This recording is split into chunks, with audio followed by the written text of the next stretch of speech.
a killer solo, isn't it? And this time of year, Christmas time, it's a great one to try and learn. So that's Clarence Clemons' solo over Santa Claus is Coming to Town as he played with the E Street Band and Bruce Springsteen. Okay, in this lesson I'm going to show you how to play that solo. It's actually pretty easy to do. We're going to do it on the tenor saxophone in the original key, and that actually puts us in the key of D major, which means you're going to see some F sharps, I'm going to see some C sharps throughout the tune. Okay, so Clarence Clemons got that really big, dirty sound. He's a big guy and he had a really big fat sound. So he used quite a loose embouchure, lots and lots of volume, and lots of air to get a really big fat sound. It starts on an A, we've got my octave key on and high A.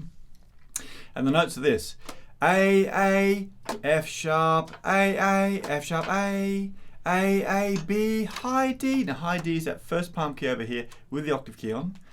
B, D, D, B, D. That's high, isn't it? One more time. So A, F sharp, A, F sharp, A, B, D, D, B, D. Now a couple things. First of all, those first two A's are quite lazy. They're actually like a triplet, the second and third notes of a triplet.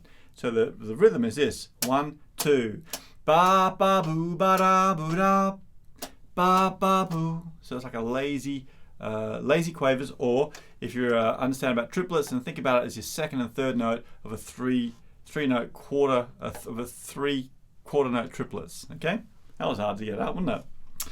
That's the first thing. The second thing is that high D at the end has actually got a fall off at the end of it. Now Clarence Clemons, he does this a lot. So you hit that D and then you run your fingers down, but you also relax your embouchure to give that sort of sighing sound at the end of it. I'll show you what I mean. Okay, so 1, 2.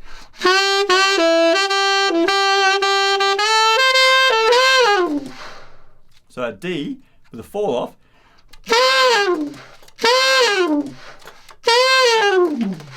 So I'm running down with my fingers and I'm also relaxing my embouchure. And the third thing I'm doing is I'm actually relaxing my air.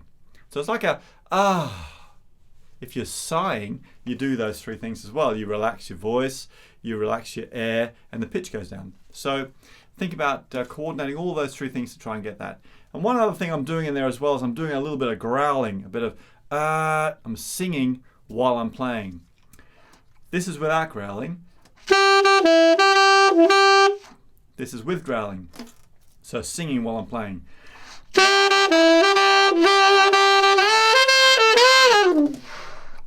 Okay, let's look at the second phrase. Now here we're going to start on the F sharp, but we're actually going to do a sneaky E first. So the main line is F sharp, A, F sharp, A, F sharp, A, B, A, G, G. But before all those F sharps, we're going to play a little sneaky E. So we go E, F sharp, A, E, F sharp, A, E, F sharp, A, B, A, G, G. I'll show you what I mean.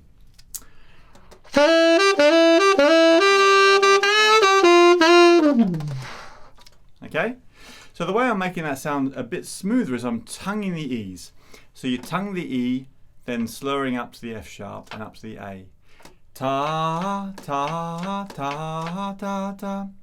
And the other thing is, on that G, again, a fall off at the end, okay? So I'll show you it again, getting my tonguing right, doing the fall off at the end, and a bit of growling. Here we go. 1, 2, 3.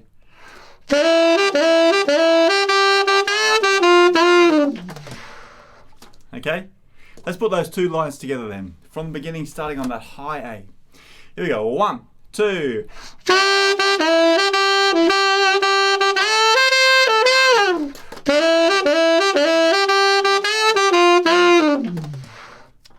Okay, cool. Starting to come together, right?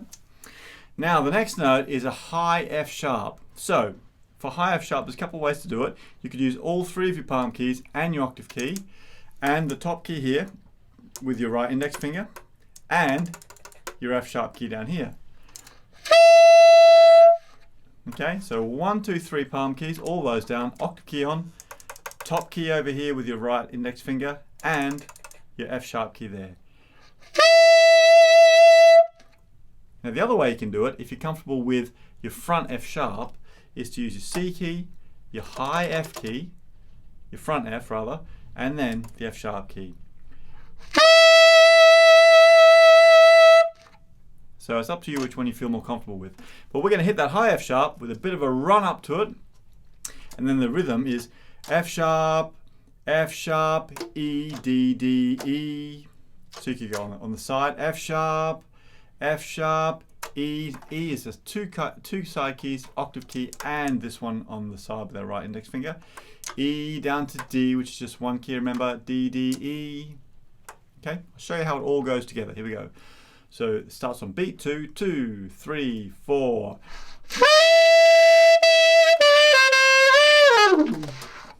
Okay, right, so we've got a scoop up to that high F sharp where I'm running my fingers up to the F sharp. And then we've got a fall off from the last E going down. I'll show you it all again. Now, by the way, I'm using the side F sharp, not the front, because I find it easier in this instance because we're running up to it. We've got to run up to that F sharp. Here we go. 1, 2, 3, 4.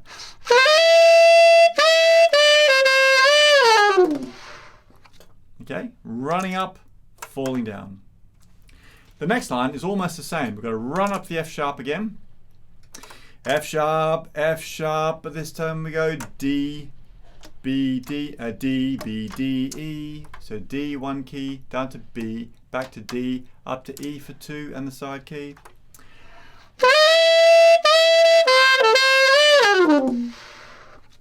So let's put those two lines together. Here we go. 3, 4, 1.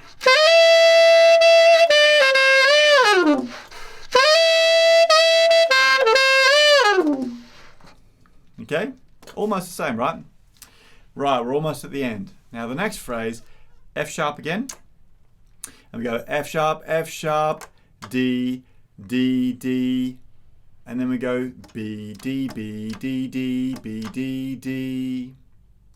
Now, remember we did those little tricky notes before, the little extra sneaky notes? The same thing happens here. Before the B's, we're going to put an A sharp or a B flat. Okay? So, one more time, it's high F sharp, D, D, D, sneaky A sharp to B flat, A sharp, B, up to D, A sharp, B, up to D, D, B, D, D. I'll play it for you really slowly so you see how it fits together. So 3, 4, 1.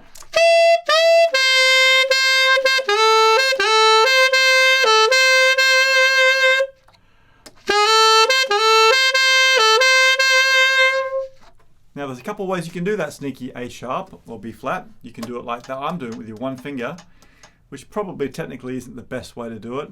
You could do it using your long B flat fingering. So if you press your B down and your F sharp or your F key, you also get B flat.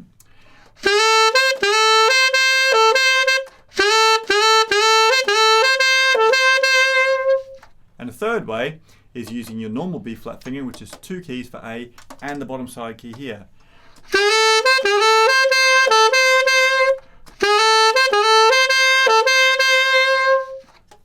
Now I suspect Clarence Clemons didn't use this one. He may have used this one, and he may have used this one. Okay, so whichever one you choose, you've got to make sure that you can coordinate your fingers so that you can move very smoothly around those between the two notes. Okay, so let's put that whole phrase together, starting on the F sharp. Okay, 2, 3, 4.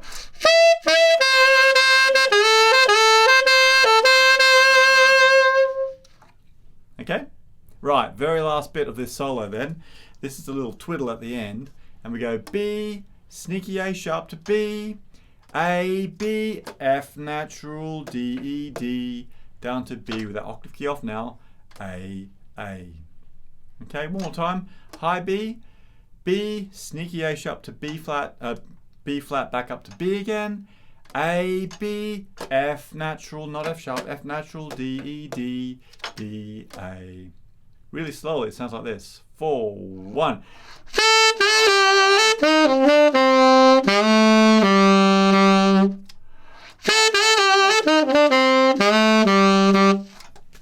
Okay?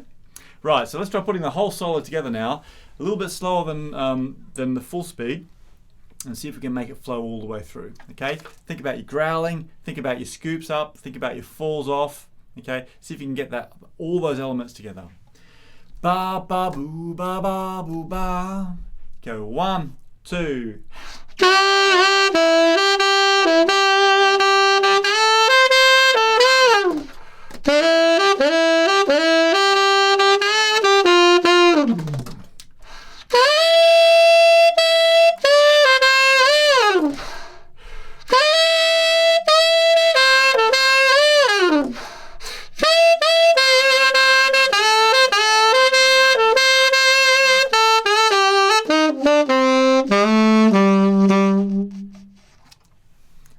awesome. Let's finish off by playing it one more time at full speed this time, okay? By the way, when I did my A sharp to B that time, I actually used all three of these, and I think that's quite a nice little sneaky trick to use actually, because not only does it give you the A sharp to the B, but it also kind of bends the note a little bit. You get that little muffled sound, which I think sounds really good. Okay? All right. Ba ba boo ba da boo ba ba doo ba da. No. Here we go. 1, 2. 1, 2, 3, 4, 1, 2.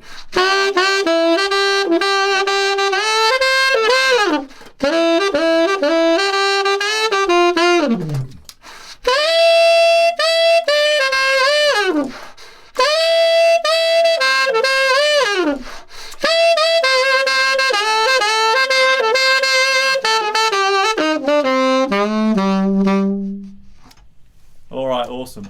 Hey, I hope you enjoyed working through this lesson.